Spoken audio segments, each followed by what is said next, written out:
Bienvenue sur ma chaîne YouTube. Donc j'espère que vous allez bien.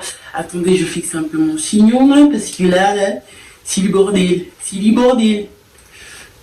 Voilà, c'est mieux là, non? En tout cas, j'espère que vous allez bien. Moi, ça va. Les cheveux sont faits. La manicure. Vous avez vu, elle est belle. Hein? Ah, je sais. La manicure est faite. Je suis juste un peu malade, mais bon, je pouvais pas vous délaisser comme ça quand même. Genre, je suis là, je fais une vidéo. Attends, ça me gêne. Voilà, ouais, là. Je suis là, je fais une vidéo et tout d'un coup je disparais. Je suis vraiment désolée. En fait, j'avais déjà filmé une vidéo FAQ parce que sur Snap, je vous ai permis de me poser des questions. J'avais filmé, mais entre temps, j'ai repris le travail, les partiels, la folie et je faisais que tomber malade en plus. Donc là, je suis de retour et pour me faire pardonner, on va un peu parler. Donc là, va prendre ton eau, ton jus, ton biscuit, tes chips, ton poulet. En tout cas, tout ce que tu veux, viens, assis-toi. Lélo et Zalélo. Donc, let's get ma bouteille de l'eau. Moi, je bois pas de l'eau, voilà. Oui, cristalline, c'est mon nom, tout ça. Je bois de l'eau minéralisée. C'est dégueulasse. Je bois de l'eau minéralisée parce qu'en ce moment, je suis pas trop bien. À skip l'eau minéralisée, c'est bon. C'est ma mère qui m'a dit. Donc, on va écouter ma mère, hein. Je sais pas si c'est juste une punition hein, pour me faire souffrir. C'est dégueulasse, ce truc. En tout cas, maman, si ça marche pas, on se verra. Je vais rien faire. Alors, les gars, on va voir un peu parce que YouTube, là, c'est beaucoup de gaspillage d'oxygène. D'oxygène. Gaspillage d'oxygène.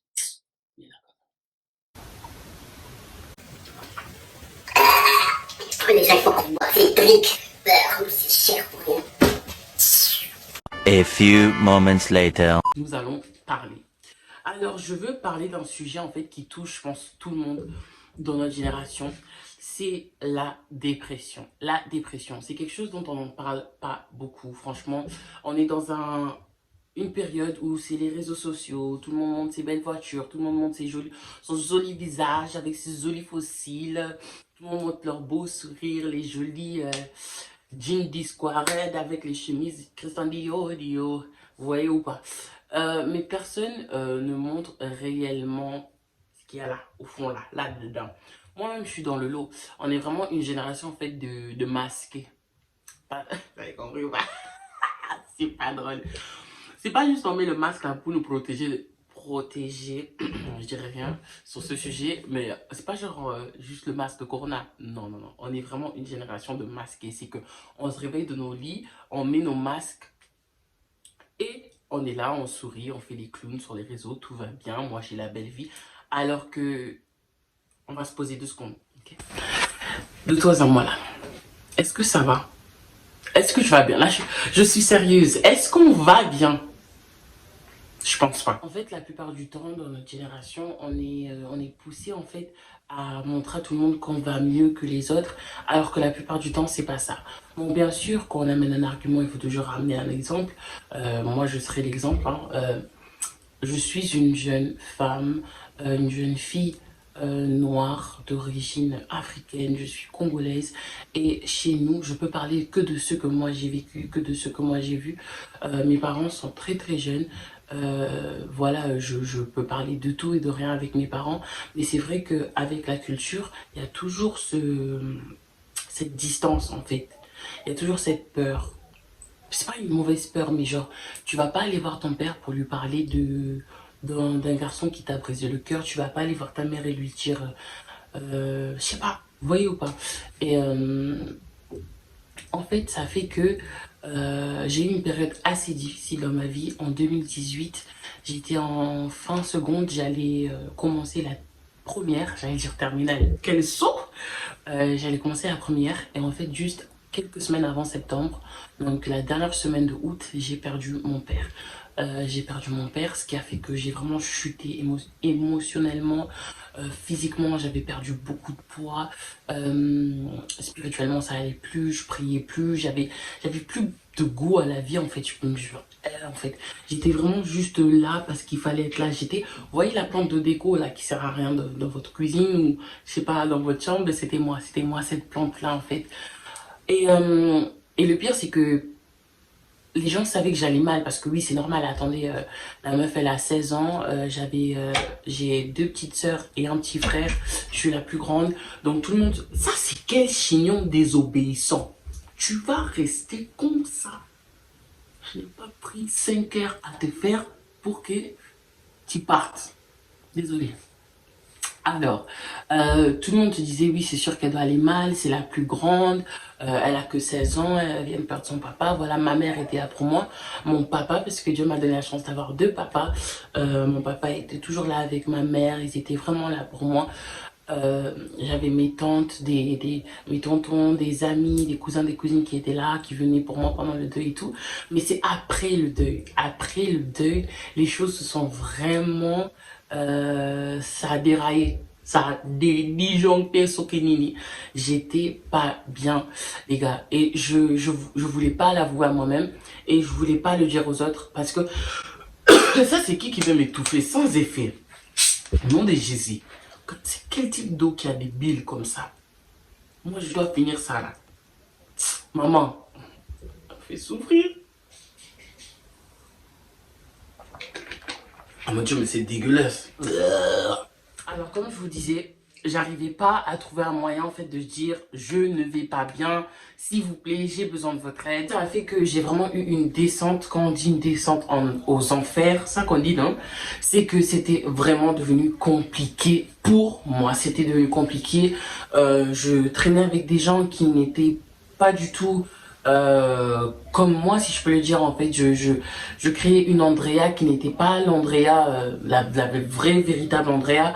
Je faisais tout et n'importe quoi en fait, et tout ça parce que j'étais en train de souffrir. Mais le pire, c'est que ça allait très très mal. Ah, mais j'étais vraiment triste. Si je pouvais être la couleur d'une larme, j'allais le devenir. Si même les larmes ont une couleur. Regardez ce que je dis. Même les vidéos sérieuses, j'arrive pas à être sérieuse. Sans se croire, sans se croire. En fait, ta santé intérieure va toujours avoir une influence sur ta santé extérieure, ok? Ça, en fait, parce que j'allais pas bien. Après, je ferai d'autres story time parce que voilà, j'ai fait des trucs qui étaient drôles et des trucs qui n'étaient pas très très très drôles non plus. Ça sera dans d'autres story time. Mais là, c'est vraiment pour vous faire comprendre qu'en fait, j'étais en train de devenir une autre personne.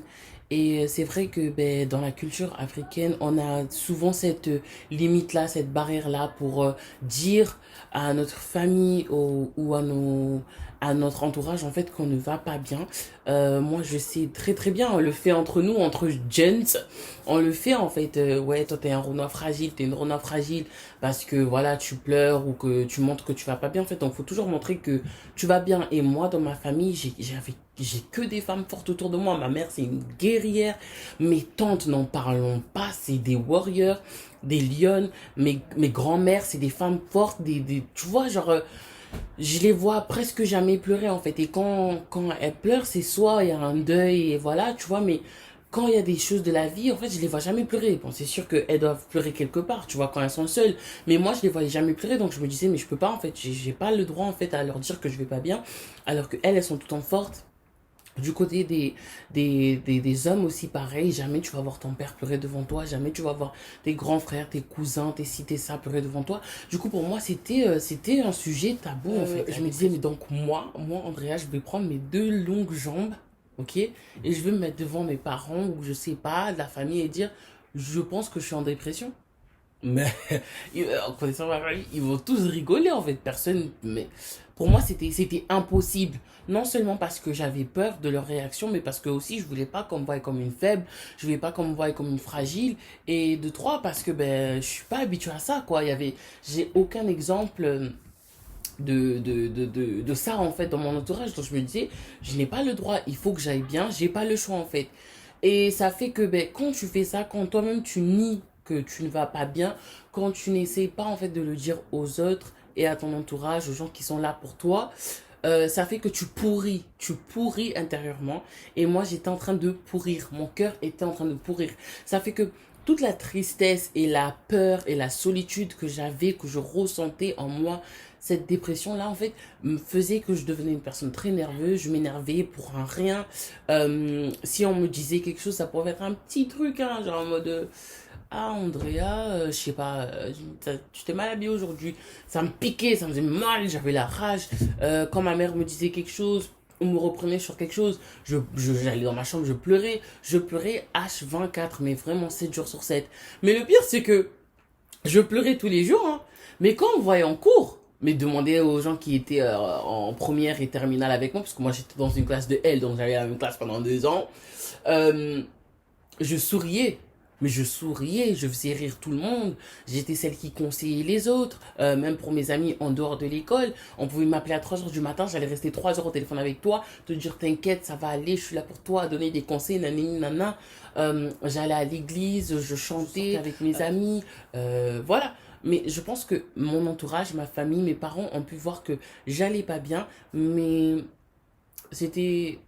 Elle ira mieux, c'est normal. Elle a perdu son père, c'est normal. Mais c'était beaucoup plus profond que ça. Vous voyez ou pas ce que je veux dire? Et, euh, et je vois qu'il y en a beaucoup, en fait, dans mon cas, dans notre génération. Même si c'est peut-être pas la même histoire. Tu n'as peut-être pas perdu ton père, tu n'as peut-être pas perdu ta mère, tu n'as peut-être... je sais pas, peut-être que c'est juste... chacun son histoire. Tu vois, je connais pas ta situation. Mais je sais que plusieurs d'entre nous, on vit des situations qui font que on n'est plus nous-mêmes et on n'arrive pas à en parler autour de nous. Donc moi, je veux vous dire, je suis là. Je suis là. Je vous dis tout le temps, mon Instagram, mon Snapchat, mon Facebook. Parce que oui, on n'en parle pas beaucoup de ce réseau, mais moi, je l'utilise. Je suis là. Franchement, je suis vraiment là pour parler, pour qu'on s'entraide entre nous.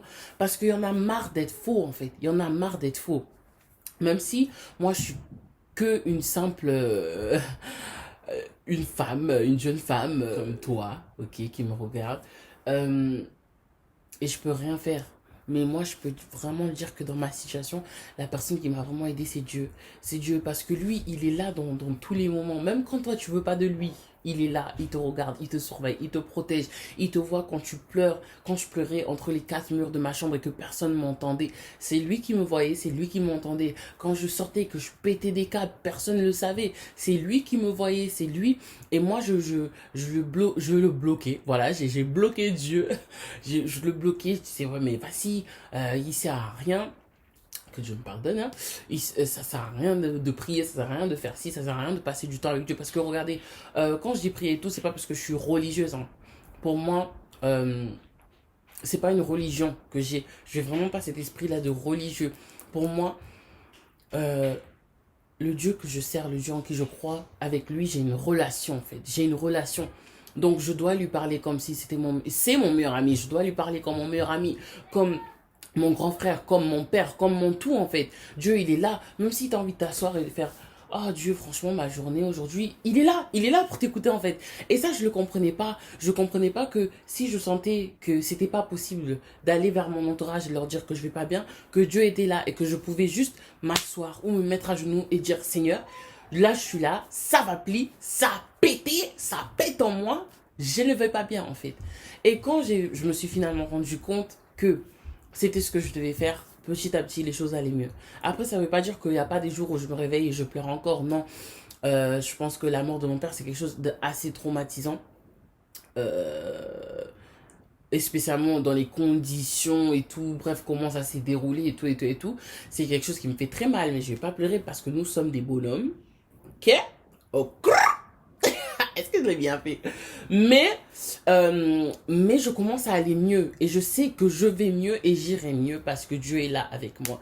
Mais en fait, j'ai vraiment envie de parler à nous, nos parents africains, nos grandes sœurs, nos grands frères, si vous en avez, parce que moi je suis la plus grande, mais vos grandes sœurs, vos grands frères et tout.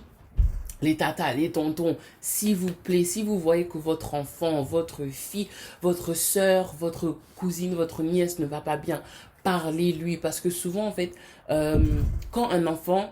moi, je parle de moi et de ma culture parce que c'est ce que j'ai vécu. Je peux pas vous parler de quelque chose d'autre si je l'ai pas vécu. Très souvent, des fois, quand j'ai essayé de dire que j'allais mal, en fait... Par exemple, c'était pas mauvais, hein, c'était pas méchant de leur part, mais c'est comme ça qu'ils réfléchissent. Ils ont grandi comme ça aussi.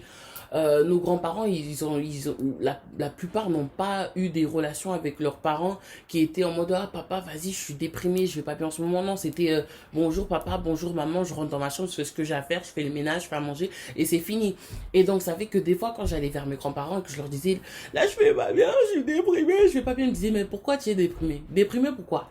Tu as à manger, nous on est encore en vie, tu as ta maman, tu as tes frères et sœurs, tu as tout le monde, tu vas à l'école, tu vas bientôt passer ton bac. Comment ça se fait que tu vas pas bien en fait? Et ils arrivent pas à comprendre, mais c'est pas de leur faute. Et c'est vraiment à nous, cette nouvelle génération en fait, de leur apprendre, d'essayer de les approcher, de leur parler, parce que la famille est là pour ça. Les vrais et bons amis sont aussi là pour ça.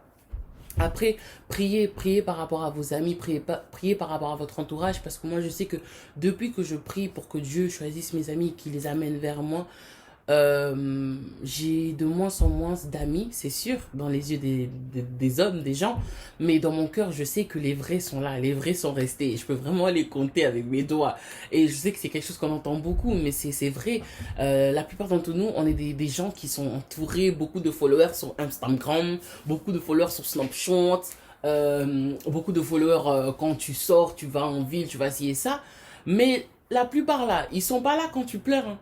La plupart là, ils te voient pas quand t'es mal. La plupart là, ils peuvent même pas t'aider toi parce que eux-mêmes ils vont mal. Vous voyez pas ce que je veux dire? Donc Dieu est là, votre famille est là et les bons et vrais amis sont là pour ça.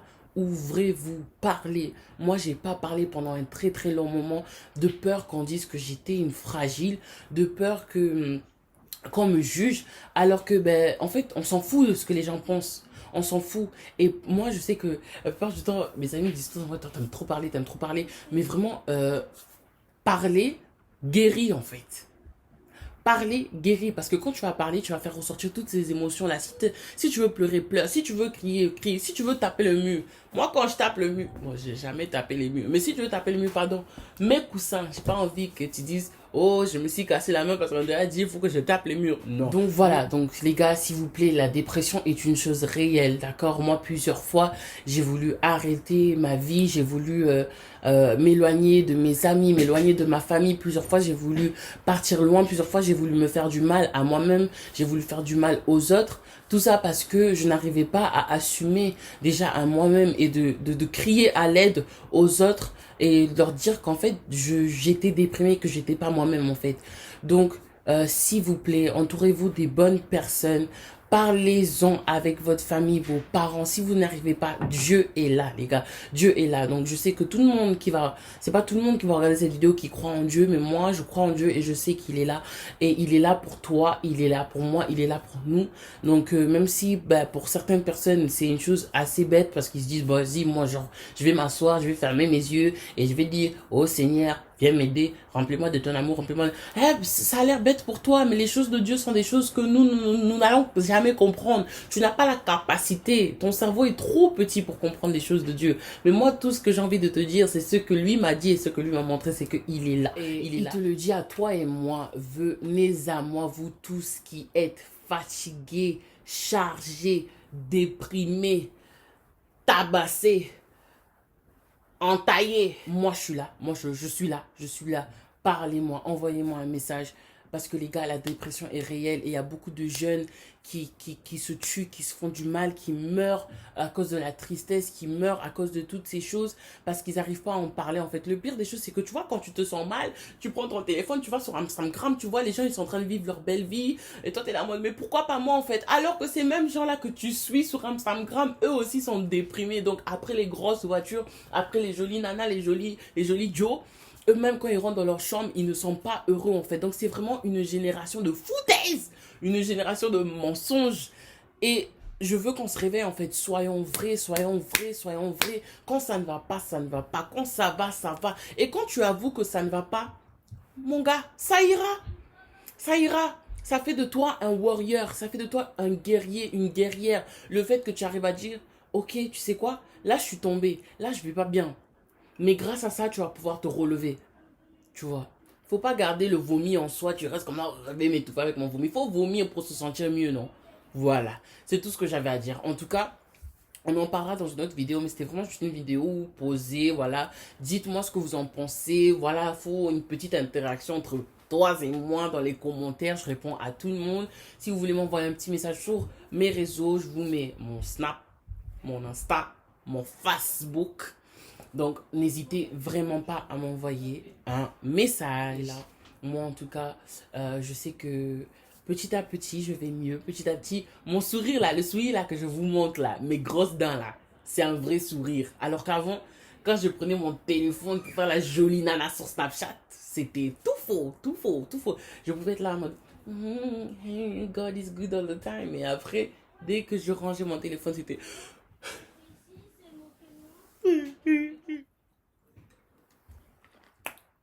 Zombie, Massia, Tata, Elohim. Voilà, partagez, partagez, partagez, partagez, partagez, partagez sur vos réseaux et tout. Franchement, merci pour ceux qui me donnent la force tous les jours. Que Dieu vous bénisse. Je vous fais des gros, gros, gros bisous. Franchement, n'hésitez pas à m'envoyer des messages, les gars. Comme je vous ai dit, c'est pas ma chaîne, c'est notre chaîne. On est ensemble, on est une famille. Je suis vraiment pas une de... Je suis pas venue ici pour faire l'influenceuse ou je sais pas quoi, je sais pas quoi. Non, je suis là pour partager mon expérience, partager mon témoignage, ma vie et parler avec vous en fait. Donc vous aussi, venez partager, dites-moi, parler. On peut parler de tout et de rien, je suis là. Alors voilà les amis, on arrive à la fin de notre vidéo. S'il vous plaît, n'oubliez pas de vous abonner. Il faut s'abonner. Subscribe. Subscribe. Abonnez-vous, partagez cette vidéo, partagez la chaîne si vous pouvez même. Il faut juste aller sur ma chaîne, tu vas sur le lien, tu copies, après tu colles et tu partages. Voilà. Donc que Dieu vous bénisse, qu'il vous protège, voilà, qu'il vous protège vous et vos familles. Je vous fais des gros gros gros bisous. Besos, besos. Rien n'est plus important que votre santé ici, là, à l'intérieur de ta... comment on dit ça en espagnol? Ta tête, ton tête. En espagnol, je me rappelle plus. Tu es un prince, tu es une princesse. Rien ne peut t'arrêter. Si ce n'est pas Dieu là, rien ne peut nous arrêter. D'accord? Donc, s'il vous plaît, aidons-nous les uns les autres. Pour ceux qui vont bien, ben, Dieu merci. Si tout va bien, parlez à votre entourage. Faites des check-ups sur vos amis, des petits textos. Hey, coucou, ça va? Si vous sentez qu'il y a une petite différence et tout. Parce que des fois, ben... on n'a pas le courage d'en parler, de dire je ne vais pas bien. Et ça fait du bien de toujours avoir des amis ou de la famille qui t'envoie un petit message et qui te dit oui coucou, j'espère que tu vas bien. En tout cas si ça va pas, sache que je suis là, ça ira, tu es fort. Voilà, encourageons-nous. En fait, on est là pour s'entraider s'il vous plaît. On n'est pas là pour se détruire. Arrêtons de se détruire. La vie, on fait déjà assez. Donc on n'est pas là pour en rajouter s'il vous plaît. J'ai assez de pondou sur mon assiette. Ne viens pas m'ajouter du Maggi. C'est assez salé. En tout cas, je vais vous laisser.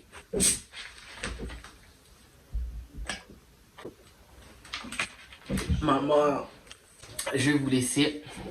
Des gros gros bisous. God bless. Bye bye.